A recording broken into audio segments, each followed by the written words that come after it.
안녕하십니까, 여러분의 무역 동반자 정재환입니다. 작년 이맘때 한 영상이 업로드 되었습니다. 어떤 영상이냐? 수출입 무역에 등장하는 모든 서류를 정리하는 그런 영상이었습니다. 아무래도 무역을 어느 정도 하다 보면은 요 서류가 뭔지 다 알아요. 조 서류가 뭔지 다 알아요. 요 서류가 뭔지 다 알아요. 그럼 그 세 개의 서류를 가져다 놓고 어느 서류가 먼저 등장하고 그 다음 어떤 서류가 등장할까요? 라고 물어보면 갑자기 혼란스러워지는 거예요. 왜요? 다 알지만 사실 무역에 완전한 프로세스가 정립돼 있지 않으면 요게 뭔지는 알겠고 저게 뭔지는 알겠는데 정확히 어떤 타이밍에 어떤 서류가 등장하는지는 갑자기 막 긴가민가해지는 거예요. 그래서 그런 무역 프로세스를 정리하는 그런 영상을 만들었었고, 사실 묶음사TV가 그렇습니다. 제가 이 유튜브를 처음 시작하면서 스스로 다짐을 했던 게 이제 조회수에 집착하지 말자. 자극적인 거 말고 막 썸네일로 파닥파닥 사람들 낚는 거 그런 거 말고 조회수가 단 하나라도 그 한 명이 도움될 수 있는 진짜 무역 전문가가 만든 진짜 무역 영상을 만들자라는 것이었습니다. 그래서 그 약속은 어느 정도 지켜가고 있는데, 그래도 사람이니만큼 조회수가 높으면 조금 기분이 좋죠. 작년에 만들었던 그 무역 서류 영상이 인코텀즈 신용장과 함께 압도적으로 저희 채널 1위입니다. 정말 반응도 너무 좋아요. 그 댓글이 저에게 너무나 힘이 됩니다. 사실 무역 처음 시작하면서 이런저런 걸 이름만 들어봤는데 너무 정리가 잘 된다, 자기 무역하는데 자신감이 생겼다, 혹은 나 이제 무역 완전히 처음 하는 사람인데 이런 서류 이런 게 있구나, 사실 무역 처음 하면서 상대방이 어떤 서류 달라고 했는데 그게 몰라서 긴가민가해서 자꾸 그거 하나만 찾아보고 그거 작성하는 영상만 찾아봤는데 또 다음 서류 나오고 또 다음 서류 나와서 너무 헷갈렸는데 이 영상이 너무 도움 많이 된다. 사실 어마어마하게 호평을 많이 받았죠. 자, 그렇게 1년이 지나서 저는 또 고민했습니다. 그러면 그 영상을 한 번 더 보완해서 업데이트된 그런 영상을 만들면 어떨까? 그 영상에서, 즉 수출입 무역 서류를 전부 다루는 그 영상에서 이제 조금만 더 무역인들에게 필요한 부분을 추가해서 업데이트된 영상을 만들어야겠다, 그렇게 결심을 했습니다. 항상 사람들은 그런 생각을 합니다. 야, 누가 이런 수출입 무역 프로세스를 한 번에 정리해주는 그런 영상을 만들어주지 않을까? 그런 영상 만들어주는 사람 여기 있죠? 자, 그래서 준비했습니다. 오늘은 수출입 무역에 등장하는 모든 서류를 수출입 프로세스를 통해 정리해 드립니다. 무역에 익숙한 사람도 무역에 완전 초보자도 이 영상 하나로 무역이 2배는 3배는 10배는 즐거워질 겁니다. 시작하겠습니다.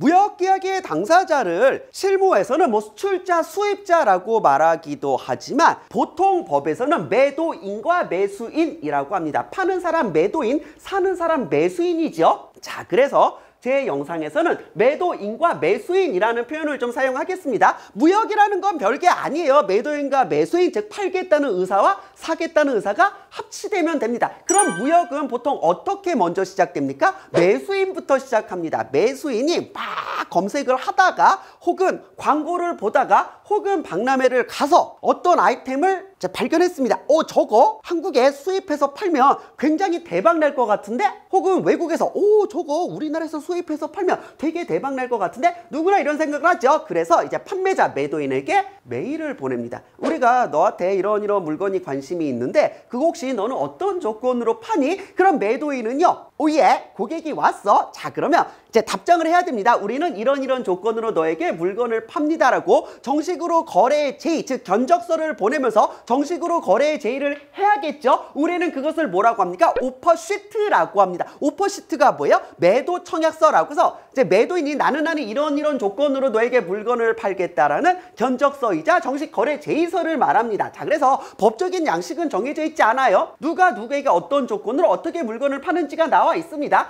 그래서 보면은 어떤 물건이지, 이것은 매수인으로부터 요청이 왔던 그런 물품이겠죠. 그리고 수량이 몇 개인지, 수량이 별도로 명시되어 있지 않으면 매도인은 우리는 최소 무역이기 때문에 몇 개 이상은 판매한다, 최소 수량을 적어줄 테고, 혹시 매수인이 나는 이거 몇 개가 필요하다 싶으면은 그 수량을 적어주겠죠. 그리고 단가를 적고 총 금액을 적고 포장을 어떻게 할 것인지, 이거 원산지가 어떻게 되는지, 선정은 어떻게 되는지, 결제는 어떻게 하는지, 정형거래 조건은 어떻게 하는지 있는지 이런 부분들을 최대한 상세하게 적어서 보냅니다. 우리는 이 서류를 뭐라고 하죠? 오퍼시트라고 합니다. 그럼 매수인은 이 오퍼시트를 받은 다음에 이 조건이 마음에 든다 싶으면 여기에 이제 승낙을 해서 그럼 무역계약이 성립이 돼서 이제 수출입이 이루어지게 됩니다. 물론 이 과정에서 정식으로 계약서를 쓰는 경우도 많지만 작은 기업끼리는 이런 계약서 쓰는 게 너무 번거로워 가지고 이 오퍼시트에 서로 서명을 하면서 계약서를 대체하기도 합니다. 그러면 이런 거래 제의는 꼭 매도인만 할 수 있나요? 그렇지 않습니다. 퍼체이스 오더라는 게 있습니다. 오퍼시트가 매도인이 나는 너에게 이런 조건으로 물건을 보낸다라고 기재된 그런 서류라고 하면 퍼체이스 오더는 그냥 오더예요. 오더 주문이요. 보통 PO라고 말하거든요. 주문서입니다. 이제 매수인이 너무나 익숙해져 있어. 그러면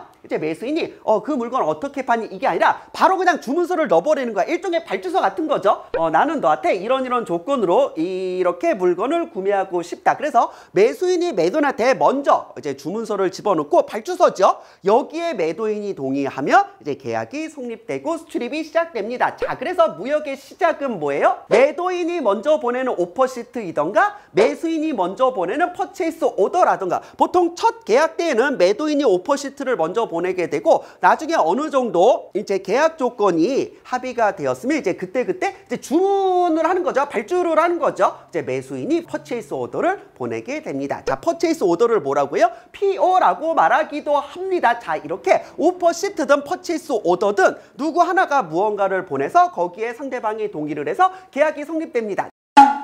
자, 그럼 이제 수출 단계 매도인이 뭘 해야 되는지 볼게요. 어떤 조건으로 어떻게 물건을 보내야 되는지가 합의가 됐습니다. 그럼 그 다음 이제 해야 되는 건 뭡니까? 정확한 그 거래 내역을 기재해야 됩니다. 우리는 그 서류를 뭐라고 하죠? 인보이스라고 합니다. 인보이스는 송장이고요. 송장은 거래 내역서입니다. 참고로 우리나라 관세법에서는 송품장이라고 말하기도 합니다. 송장이 송품장이고 영어로 인보이스라고 하는구나. 인보이스 중에서도 무역 거래에서 사용되는 인보이스를 커머셜 인보이스라고 합니다. 자, 그래서 보통 말을 할 때 그냥 인보이스라고 말을 하기도 하고 송장이라고 말하기도 하고 커머셜 인보이스라고 정식 명칭을 말하기도 하고 상업 송장이라고 말하기도 하고 커머셜 인보이스를 번역하면 상업 송장이죠. 그냥 줄여서 CI라고 말하기도 합니다. 송장 역시 이제 법적으로 정해진 양식이 없습니다. 누가 누구한테 어떤 조건으로 이제 어떻게 물건을 보내는지 이제 상세한 내역이 기재되어 있습니다. 그럼 하나만 더 볼게요. 송장은 최대한 상세하게 적는 게 좋겠습니까? 최대한 약식으로 적는 게 좋겠습니까? 아무래도 이제 장단점이 있기는 하지만 내용을 너무 많이 적으면 쓸데없는 정보가 노출이 되고 내용을 너무 약식으로 적으면 관세사가 통관을 할 수가 없습니다. 그래서 송장을 가장 잘 작성하는 방법은 뭡니까? 관세사가 수출 통관을 할 수 있을 정도만큼만 딱 잘 적어주면 됩니다. 자, 그렇게 상업 송장이 나왔습니다. 커머셜 인보이스죠.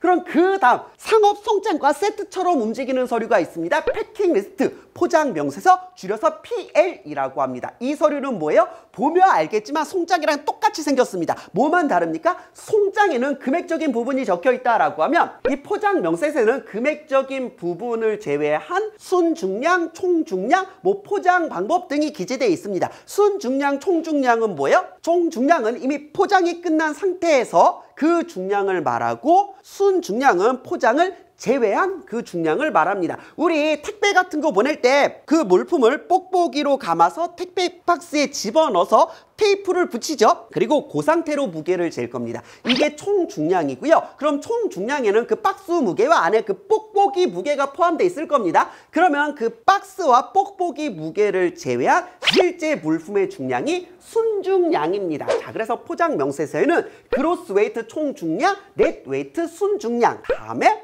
CT라는 게 카튼입니다. 보통 박스라고 말하지 않고 카튼이라고 말을 해요. 25박스, 1개 팔레트 위에 25개 박스가 이제 들어가 있다라고 알려줍니다. 그래서 포장 명세서에서는요, 금액적인 부분 대신에 이제 중량적인 부분이 들어가고, 당연한 얘기지만 총 중량과 순 중량 중 뭐가 훨씬 더 중요하겠습니까? 총 중량이 훨씬 더 중요합니다. 생각을 해보세요. 내가 아침에 막 늦어가지고 늦었다 해서 엘리베이터를 딱 타는데 삐삐 막 그러는 거야. 정원 초과된 거죠. 그때 저는 뭐라고 합니까? 아, 내가 무거운 게 아니라 나 살찐 거 아니고, 아, 내가 오늘 옷을 좀 무겁게 입었네. 아, 내가 오늘 벨트가 좀 무겁네. 사실 나는 그렇게 무겁지 않아 라고 말을 해봤자 소용이 있을까요? 아니에요. 그게 총 중량입니다. 무언가 운송을 할 때는 총 중량이 중요하지 순중량이 중요하진 않습니다. 자, 그래서 무역 거래를 할 때는 총 중량을 조금 더 신경 써주시기 바랍니다. 이렇게 송장과 포장 명세서를 작성했습니다. 보통 줄여서 뭐라고 해요? CIPL이라고 하고, 제가 무역 처음 시작하면서 CIPL 작성해 주세요 라는 그 메일을 받고 뭐 10풀? 욕하는 거야? 약간 그런 생각이 들었습니다. 자, 그래서 CIPL이 송장과 포장 명세서구나. 자, 그럼 송장과 포장 명세서를 나누는 이유는 뭘까요? 송장에는 금액적인 부분이 들어가 있고 이제 포장 명세서에는 포장적인 부분이 들어가 있어서 사실 두 개 서류 합쳐도 되거든요. 가격적인 부분을 저 친구한테는 공개하지 않고 나머지 부분만 공개하고 싶다라고 했을 때는 이제 물품의 정보를 줄 때 뭐 포장 명세서만 전달하기도 하고 그렇습니다. 하지만 실제 나누는 이유는 뭐냐면 거래 순서가 그렇습니다. 계약이 성립되면 우리는 이런 조건으로 물건을 이제 보내겠습니다라고 송장이 먼저 나오고, 그 다음에 이렇게 포장을 해서 이렇게 발송을 했습니다라는 포장 명세서가 나중에 나올 거예요. 우리나라 온라인 그냥 쿠팡에서 물건 한번 사보세요. 가장 먼저 나오는 게 뭡니까? 제 송장이 먼저 나오고요. 그 다음에 택배 발송이 이루어졌으면 발송이 이루어졌습니다라고 택배 번호와 함께 뭐 박스 몇 개로 포장됐는지 뭐 이런 부분들이 나중에 이제 보내지죠. 그래서 송장이 먼저 나오고 포장 명세서가 나중에 나오는 게 순서입니다. 그래서 송장 포장 명세서 고요. 하지만 실무적으로는 이제 두 개를 이제 동시에 작성합니다. 아마 여러분들 회사에서도 그 엑셀 양식에서 이쪽 작성하면 저쪽, 이제 송장 작성하면 포장 명세서도 완성되게 되어 있을 겁니다. 뭐 거의 세트처럼 움직인다고 보시면 돼요.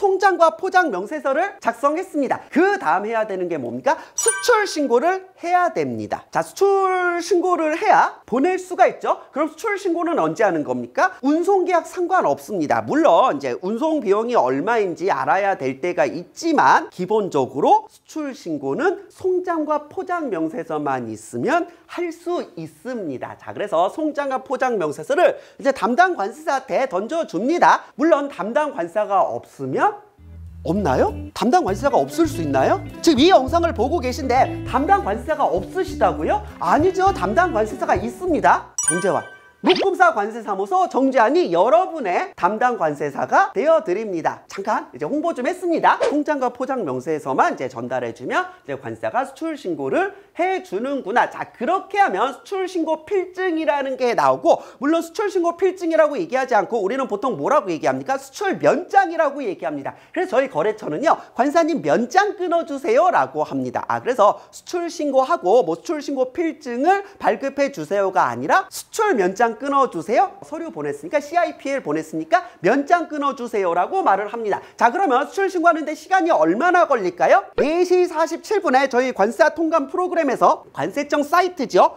유니패스로 보냈습니다. 자, 그럼 4시 47분에 접수가 돼가지고 4시 47분에 수리가 됩니다. 수출신고는 특이사항이 없으면 자동 수리가 됩니다. 1분도 안 걸려요. 그러면 사람들이 그 얘기합니다. 아니, 수출신고 수리되는데 1분도 안 걸리는데 무슨 수수료를 그렇게 받아요? 아니, 저희가 접수를 해서 수리되기까지 1분도 안 걸린다 그랬지, 여기 뭐 요 신고서 요 모든 내용 작성하는 건 뭐 조상님이 대신해 주는 거 아니죠? 그래서 사실 수출 신고는 뭐 크게 문제되지 않습니다. 그럼 수출 신고할 때 운송 계약이 필요 없다라고 했는데, 그럼 수출 신고를 아주 먼저 해도 되나요? 그렇지 않습니다. 수출 신고하는 단계에서 운송 계약이 있을 필요는 없지만 수출 신고가 수리가 되면은 반드시 30일 이내 적재를 해야 됩니다. 서류에 이제 수출 면장의 하단 부분을 보면 적재 의무 기한이라고 있을 거고요. 신고인 기재란에 저희가 한 번 더 크게 입력을 해드립니다. 신고 수리일로부터 30일 이내 적재하라고 날짜가 딱 적혀 있으니까 그것만 챙겨주시면 됩니다. 수출 신고까지 수리됐어요. 수출 면장까지 받았습니다. 그럼 그 다음 뭘 해야 됩니까? 이제 운송 계약을 체결해야 됩니다. 사실 뭐 운송 계약이 먼저 체결되어 있어도 상관이 없어요. 여기서 중요한 건 수출 신고가 수리되고 운송 계약을 반드시 해야 된다는 게 아니라, 운송 계약은 보통 동시에 진행하죠. 그리고 먼저 돼 있는 경우도 많고요. 그렇지만 운송 계약이 없어도 수출 신고는 수리가 될 수가 있고요. 즉 수출 면장은 나올 수가 있습니다. 그리고 운송인이 내 화물을 픽업해서 가져가겠죠. 픽업해서 가져가기 위해서는 그때는 수출 신고가 수리되어 있어야 됩니다. 어떤 개념이냐면, 자, 여권이 먼저입니까? 항공권이 먼저입니까? 우리 해외여행 갈 때 운송 서류가 항공권이고 면장이 여권입니다. 어느 게 먼저예요? 뭐 여권 없다고 항공권 결제 못하는 건 아니죠. 하지만 비행기를 타는 그 시점에는 반드시 여권이 나와 있어야 됩니다.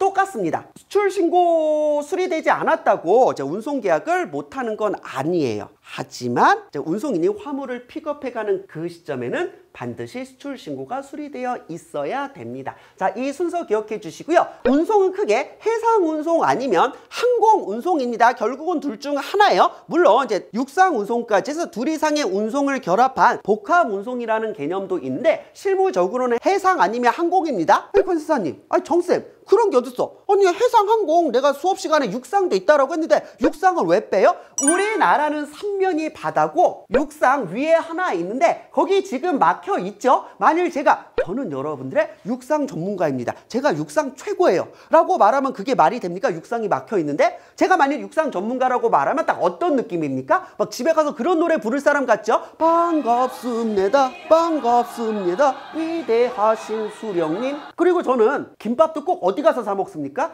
김간에 가서 사 먹습니다. 김간.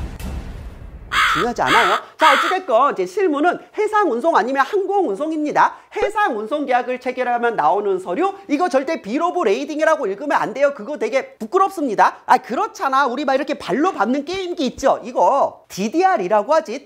댄스 레볼루션이라고 읽지 않죠? 똑같아요. 빌 오브 레이딩이라고 적혀있지만 BL이라고 읽거나 아니면 선하증권이라고 읽습니다. 혹은 이제 일본식 한자는 하물이고 우리나라 한자는 화물입니다. 그래서 일본식 한자는 송하인, 수하인, 우리나라 한자는 뭐 송화인, 수화인. 그래서 하와 화는 이제 같은 개념이니까 뭐 선하증권, 선화증권 어느 쪽으로 발음하셔도 됩니다. 하지만 우리나라 법적 표현은 선하증권이에요. 그래서 보통 실무에서는 BL이라고 말하거나 선하증권이라고 말을 합니다. 해상 운송 계약을 체결하면 나오는 서류가 BL이고요. 선하증권이죠. 항공 운송 계약을 하게 되면 나오는 서류가 에어웨이 빌이고 국가에 따라서는 이게 잘 보면 아래 에어 컨사이먼트 노트라고 적혀 있거든요. 에어 컨사이먼트 노트라고 말하기도 합니다. 우리나라 실무적으로 예외 없이 에어웨이 빌이라고 말하고 우리나라 말로는 항공화물 운송장이라고 합니다. 실무에서는 그냥 해상 운송은 BL, 항공 운송은 에어웨이 빌이라고 합니다. 그래서 이제 수출 신고까지 수리가 되었다면 30일 이내 적재가 돼야 되기 때문에 해상으로 보낼 거면 해상 운송 계약을 체결하고 BL을 받으면 되고 이제 항공 운송으로 보낼 거면 이제 항공 운송 계약을 체결하고 에어웨이 빌을 받으면 됩니다. BL이 무엇인지 에어웨이 빌이 무엇인지는 기존에 정리된 영상이 있기 때문에 그 영상을 참고해 주시면 됩니다. 사실 제가 단계 설명을 드리잖아요. 이게 큰 틀에서 설명을 드리는 거고 그 하나에 대한 모든 설명 영상이 다 따로 있습니다. 그래서 큰 틀에서 정리를 해주시고 나 오늘 저 면장만 좀 제대로 해석하고 싶은데 나 저 BL만 제대로 해석하고 싶은데 나 저 에어웨이 빌만 해석하고 싶은데 나 딴 데 가서 찾을 필요 없어. 묶음사에 다 있어요. 왜요? 여러분의 무역 동반자이기 때문입니다. 자, 그러면 운송은 조금만 더 정리를 해볼게요. 해상 운송이라고 해서 선사랑 직접 계약 체결하는 거 아니고 항공 운송 계약이라고 해서 항공사랑 직접 계약 체결하는 거 아닙니다. 대부분은 누구와 계약을 체결합니까? 포워더와 계약을 체결합니다. 우리 그거 생각해 보시면 돼요. 해외여행 간다고 대한항공 사이트 가서 직접 티켓 결제합니까? 아시아나항공 가서 직접 티켓 결제합니까? 그러지 않죠. 여행사 사이트 가서 하잖아요. 왜요?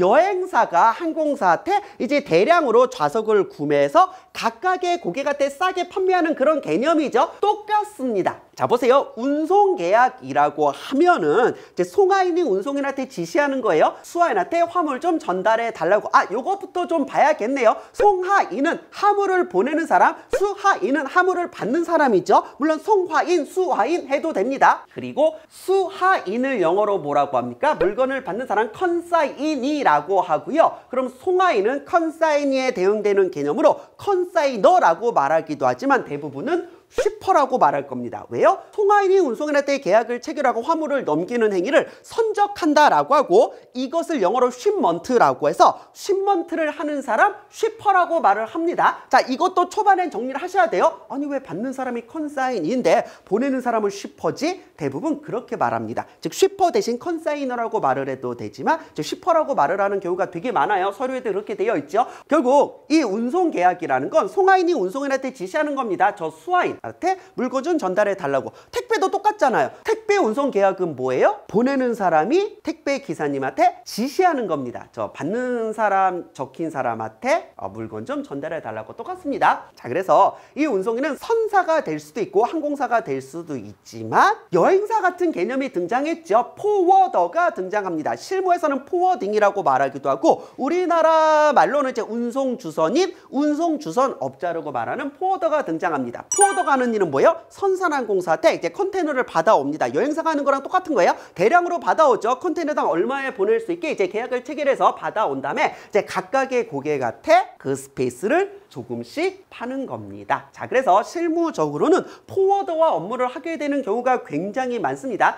특히 해상 운송에서는 이 개념이 왜 중요하냐면 해상 운송은 예전에는 화물 운송 비용이 뭐 키로당 얼마 혹은 용적이죠. 뭐 크기 부피당 얼마였는데 지금은 컨테이너 화물이 등장하면서 컨테이너당 얼마입니다. 그럼 예를 들어 한국에서 미국까지 가는 컨테이너가 이제 100만 원이라고 했을 때 컨테이너를 꽉꽉 한 사람이 다 채워서 보내도 100만 원이고 컨테이너를 내가 요만큼밖에 사용하지 못해. 그래도 100만 원이죠. 자, 똑같습니다. 여러분들 KTX 동반석을 탔어요. 그 동반석은 4인석이죠. 4명 꽉꽉 눌러 앉을 수도 있지만 한 사람이 4인석 끊어가지고 이렇게 대각선으로 누워갈 수도 있죠. 똑같습니다. 컨테이너 하나당 예를 들어 100만 원이라고 했을 때 승마인 한 명이 컨테이너를 다 사용한다. 우리는 그것을 FCL 화물이라고 하고 컨테이너를 송환이 요만큼밖에 사용하지 못해. 그럼에도 불구하고 그냥 돈 다 내고 보내도 되지만 그럼 좀 아깝잖아. 그래서 같은 목적지로 가는 사람을 모아서 약간 공동구매 같은 개념이죠. 같이 가면 좋겠죠. 자, 그래서 송하인 한 명이 컨테이너를 일부밖에 사용하지 못하면 LCL, 웨스턴 컨테이너 로드죠.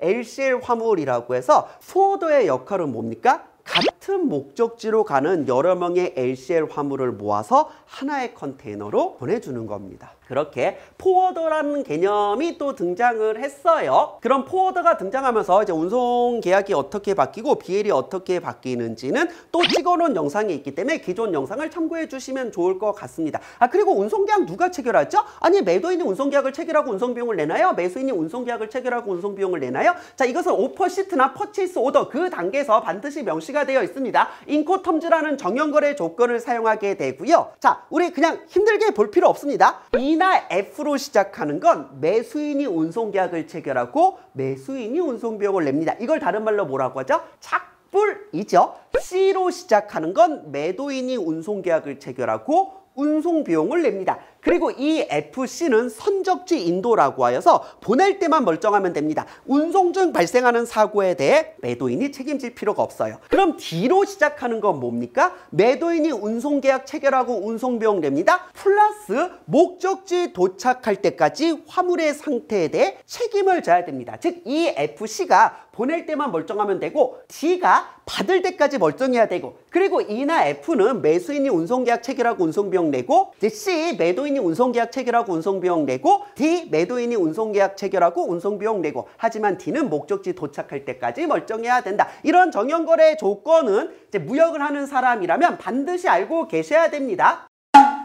자, 여기서 끝나지 않아. 자, 그렇게 운송계약까지 다 됐어. 그 다음 해야 되는 건 뭡니까? 지금 앞에 인코텀즈 정형거래 조건에서 뭘 배웠습니까? 선적지 인도면 운송 중 발생하는 그 사고에 대해서는 매수인이 책임을 지고, 이제 D로 시작하는 건 양육지 인도, 목적지 인도입니다. 매도인이 목적지에 도착할 때까지 책임을 져야 되기 때문에 D로 시작하는 것들은 운송 중 사고가 발생하면 매도인이 책임져야 됩니다. 그럼 생으로 책임질 거예요? 그렇지 않죠. 뭘 하면 됩니까? 우리는 그것을 책임지는 사람을 위험을 부담하는 자라고 합니다. 위험을 부담하는 자가 보험에 가입하면 됩니다. 그래서 이제 필요한 사람이 알아서 보험을 가입하면 됩니다. 해상보험이라고 말하기도 하고요. 마린 카고 인슈런스지요. 혹은 일본식 표현을 따와서 적하보험이라고 말하기도 합니다. 사실 뭐 보험료가 그렇게 크게 비싸지 않기 때문에 가능하면 보험은 꼭 가입해 주시기 바랍니다. 이 보험은 누가 어떻게 가입해야 되는지, 이 보험증권을 어떻게 해석해야 되는지도 기존 영상에 다 있습니다.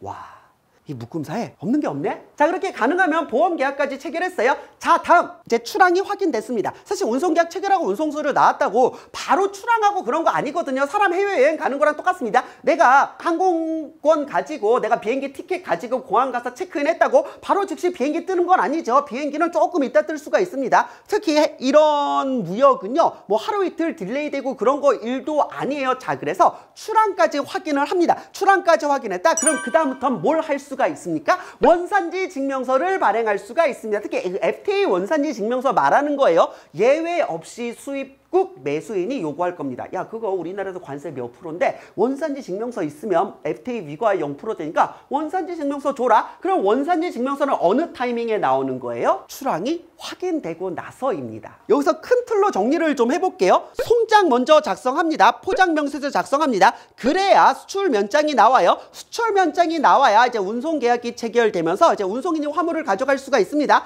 그리고 출항이 확인되어야만 원산지 증명서가 나올 수 있습니다. 왜요? 여기 민주 오브 트랜스포트 앤 루트라고 되죠. 여기 운송 정보가 들어가야 되거든요. 특히 이제 선적일과 출항일을 구분해서 적어야 되기 때문에 반드시 출항이 확인된 후에 원산지 증명서가 발행돼야 됩니다. 사실 급하다고 원산지 증명서 먼저 발행됐다가 이제 출항 딜레이나 이런 문제가 발생해서 출항 딜레이보다 더 심한 게 이제 롤 오버라고 하거든요. 오버 부킹이 돼가지고 내가 이 배를 타지 못하고 다음 배에 타게 되는 거, 이런 경우가 굉장히 많습니다. 그러면은 이제 원산지 증명서를 다시 이제 정정 발행해야 되기 때문에 원산지 증명서는 한번 출력했으면 정정 발행하기가 그렇게 쉽지만은 않습니다. 그래서 출항 확인된 후 원산지 증명서가 나옵니다. 여기서 또 하나, 원산지 증명서 그냥 나오는 거 아니에요. 아니, 내가 한국에서 만들어서 한국에서 보냈으니까 이게 한국산 아니냐라고 했을 때 그 안에 들어간 게 싹 다 중국산이라고 하면은요, 그리고 그걸 만든 사람들이 다 중국인 근로자라고 하면은요,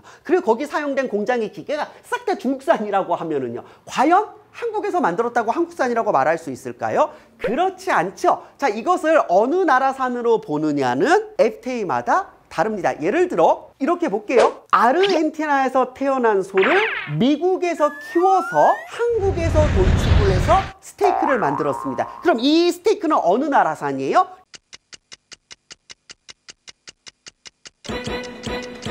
야, 이거 아르헨티나산 소 아니냐? 당연히 이 소고기는 아르헨티나산이 아니겠느냐? 아니다. 아르헨티나에서 태어났지만 이 소는 다 미국에서 키우지 않았느냐? 이거는 미국산이 맞다. 아니다. 이 스테이크라는 최종 물품을 가공하여 만든 건 한국 아니냐? 한국이 원산지가 되는 게 맞다. 다 다르죠. 이게 FTA마다 다르다는 거예요. 어떤 나라 FTA는요, 소가 아르헨티나에서 태어났으면 아르헨티나산이 맞다. 어떤 FTA는요, 뭐 미국에서 키웠으면 미국산이 맞다. 어떤 FTA에서는요, 아니 한국에서 도축을 했으면 한국산이 맞다. 이게 다 다릅니다. 우리는 그것을 원산지 결정 기준이라고 하고요. 이 원산지 결정 기준에 위하여 판정을 해야 됩니다. 그럼 이 원산지 판정을 하기 위해서 뭘 알아야 됩니까? 품목분류입니다. 이 원산지 증명서에는 우리가 수출 신고를 한 HS 코드 6자리가 들어갑니다. 이 HS 코드로 수입국에서 수입 신고를 하기 때문에 뭐 대부분의 경우에 있어서는 우리가 어떤 HS 코드로 수출 신고를 하든 수입국과는 크게 관계가 없습니다. 하지만 원산지 증명서가 개입되는 경우에는요, 수출 신고한 HS 코드가 원산지 증명서에 들어갔고 수입국에선 그 원산지 증명서로 수입 신고를 해야 되기 때문에 이게 일치하는 것이 원칙입니다. 자, 그래서 원산지 증명서를 발행하기 위해선 2개의 사이트에 친숙해져야 됩니다. 관세법령 정보 포탈, 관세청 품목분류 HS 코드 사이트고요. 그 다음에 관세청 종합솔루션 예스 FTA죠. 관세청 FTA 사이트입니다. 관세청 HS 코드 관세법령 정보 포탈에 들어가서 뭐 사실은 뭐 대부분 수입자 매수할 때 물어보면 돼요. 우리는 요런 걸로 수출하는데 너는 HS 코드는 뭐니라고 해서 이제 수입국 HS 코드 6자리까지가 국제 표준이니까 6자리로 확인하셔야 됩니다. 수출국과 수입국의 HS 코드가 이제 동일하다면 상관이 없지만 상이하다면 수입국 기준으로 원산지 판정을 하고 수출국 기준으로도 원산지 판정을 해서 양쪽 모두 원산지 판정을 해서 판정이 제대로 이루어졌을 때 수입국 HS 코드로 원산지 증명서를 발행해야 됩니다. 자, 그렇게 이제 수입국 HS 코드가 이제 원산지 증명서에 들어가야 되니까 이제 HS 코드 확인하고, 자, 다음 원산지 결정 기준이죠. 이게 한국산이 될 수 있도록 원산지 판정을 해야 되는데 그게 FTA마다 품목마다 다릅니다. 뭐 다음 각호의 어느 하나에 해당하는 것으로 한정한다. 다른 소에 해당하는 재료로부터 생산된 것, 뭐 직접법 또는 순 원가법의 경우 35%, 공제법의 경우 55% 이상의 영내 부가가치가 발생한 것, 이게 원산지 결정 기준입니다. 원산지 결정 기준을 해석하는 영상 역시 우리 묶음사 TV에 있으니까 꼭 참고하여 주시기 바랍니다. 이렇게 HS 코드 6자리 확인하고 원산지 결정 기준 확인을 해서 문제가 없을 때 원산지 증명서가 나올 수 있습니다. 그럼 여기서 끝이 아니죠. 그 다음 뭘 해야 됩니까? 수출신고가 수리되면 30일 이내 적재를 해야 된다라고 했습니다. 이제 물론 30일 이내 운송계약 체결해서 출항이 되면은 적재 처리가 자동으로 되기는 하겠지만 가끔 그게 누락되거나 이제 문제가 생기는 경우가 있습니다. 자, 그래서 이제 출항이 됐다라고 하면은 관세한테 연락해서 면장 새로 보내주세요라고 합니다. 자, 그러면 지금 이제 샘플이니까요. 수출신고가 수리됐을 때는 수출신고 필증 적재 전이라고 적혀 있지만 적재가 이루어지면은 이제 수출신고 필증 수출 이행으로 제목이 바뀌어 있을 겁니다. 그래서 담당 관세한테 연락해서 저희 선적됐으니까 이제 적재 처리된 면장으로 새로 보내주세요라고 하면 저희가 이제 PDF 파일로 보내줄 거예요. 물론 그러지 않고 이제 BL 번호나 이제 면장 번호로 유니패스 사이트에서 조회도 할 수 있습니다. 그러면 선적이 이루어졌다, 이루어지지 않았다라는 것을 확인할 수가 있습니다. 여기까지가 이제 수출 단계입니다. 그럼 그 다음 뭘 해야 되죠? 대금을 회수해야 됩니다. 수출했으면 돈을 받아야죠. 물론 돈을 먼저 받았으면 상관이 없겠지만 어찌됐건 물건을 보냈으면 대금을 회수해야 됩니다. 결제 방법에 대해 간략하게 정리를 해보도록 하겠습니다. 무역이라는 게 뭡니까? 수출을 했으면 돈을 받아야 되고 수입을 했으면 돈을 줘야 됩니다. 이제 매도인과 매수인의 관계에서 이제 매수인의 입장은 무조건 물건 먼저 보내라고 합니다. 그래서 매도인이 물건 먼저 보내줬더니 이제 매수인이 돈 안 주고 그대로 이제 튀는 경우가 있겠죠. 우리는 이것을 매도인의 신용위험이라고 합니다. 물건을 보내줬는데 돈을 못 받을 위험. 그럼 반대로 매도인이 됐어, 나는 무조건 돈을 먼저 받을 거야. 그럼 매수인이 대금을 먼저 줍니다. 그럼 매도인의 입장에서는 물건을 제대로 보내주면 되지만 돈 먼저 받고 매도인이 이제 물건 안 보내주고 이렇게 또 그게 튀는 경우가 있겠죠. 우리는 이것을 매수인의 상업위험이라고 합니다. 물건을 못 받을 위험이죠. 자, 그래서 매도인이 물건을 먼저 보내주면 매도인은 돈을 못 받을 위험, 신용위험이 있고요. 매수인이 돈을 먼저 보내주면 매수인이 물건을 못 받을 위험, 상업위험이 있습니다. 이 정도는 상식적으로 알아두시는 게 좋습니다. 그래서 대부분 무역거래는 송금 방식을 사용합니다. 이제 송금 방식이라는 게 그냥 계좌이체 해주는 거예요. 국제적으로 온라인 송금하는 겁니다. 그럼 그 송금 방식을 뭐라고 하죠? TT라고 합니다. 넌 나의 TT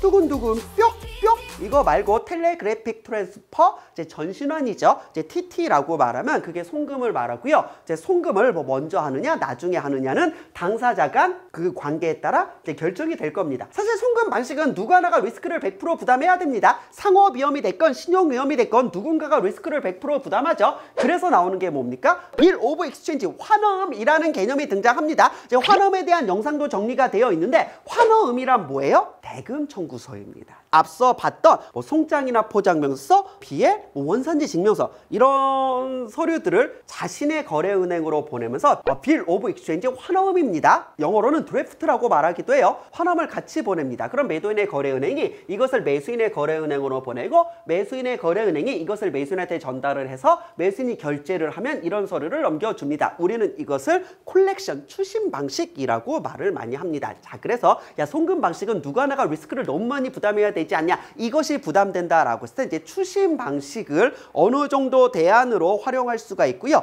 추심 방식부터는 이제 은행이 정식으로 개입을 하면서 환어음이라는 게 등장을 하게 됩니다. 자, 그래서 환어음에 대한 부분을 이해를 하시면 좋을 것 같습니다. 그렇지만 결국 추심 방식도 은행을 통해 서류를 전달해주고 은행이 돈을 대신 받아오는 거지, 매수인이 돈을 줄 마음이 없으면 은행원이 매수인 집 앞 가가지고 똑똑똑똑 그 돈 주셔야죠. 돈 안 줄 거예요? 그럼 아오지 탄광 가서 뭐 일이라도 하던가 저기 가서 새우라도 잡던가 그러지 않습니다. 결국 추심 방식도 어느 정도 절차적인 안정성이 부여되기는 하지만 반드시 매수인이 돈을 줘야만 하는 건 아니에요. 그래서 나온 게 뭡니까? 신용장입니다. 레터 오브 크레딧, LC라고 말하는, 그래서 매수인이 자신의 거래 은행을 통해 매도인의 거래 은행으로 신용장을 보내주고 매도인의 거래 은행이 매도인한테 이 신용장을 전달해주면 이 매도인이 신용장에 적힌 모든 내용을 다 이행하면 은행이 책임지고 대금을 결제해 줍니다. 자, 그래서 송금 방식은요, 누구 하나가 생으로 100% 리스크를 부담하는 거, 최소한 절차적인 안정성은 부여되었으면 좋겠다.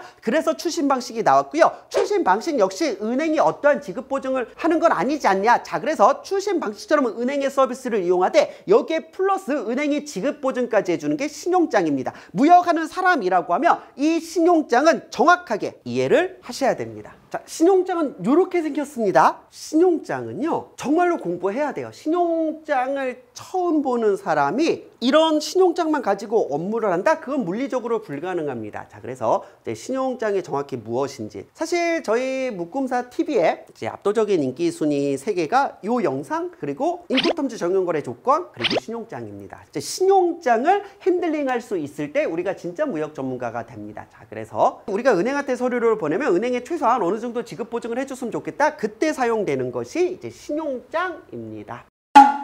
이제 우리가 해야 되는 건 뭐냐면 수출자의 업무는 여기서 끝이 났어요. 중요한 거, 수출 면장은 절대 보내주면 안 됩니다. 물건 언제쯤 도착하나, 이때쯤 이제 이메일이 됐건 팩스가 됐건 어라이벌 노티스죠. 도착 통지서는 뭐야? 그래서 야, 이 사기꾼아, 네가 보낸 그 택배 운송장 조회받는데 아무것도 조회가 안 돼, 사기꾼아. 아니, 이거 FTA 적용됐어요, 안 됐어요? 이 경우는 안 된 겁니다. 만약 FTA가 적용되어 있으면 요 관 부분에